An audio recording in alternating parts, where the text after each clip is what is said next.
Hi there! Today I'm gonna teach you a pretty cool phrase. So this phrase is to each his own. To each his own. To each his own means that every person can have their own feelings, beliefs and preferences.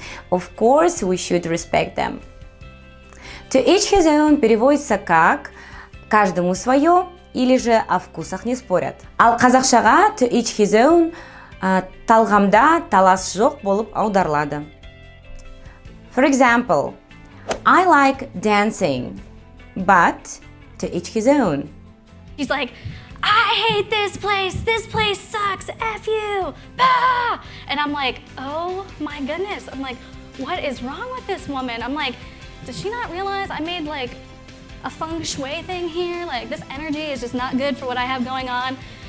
But she's just like miserable and she comes out of the employee only section. I'm like, whatever, she left. I was like, okay, you know, to each his own. I'm gonna go back to writing about. Thanks for watching. Bye.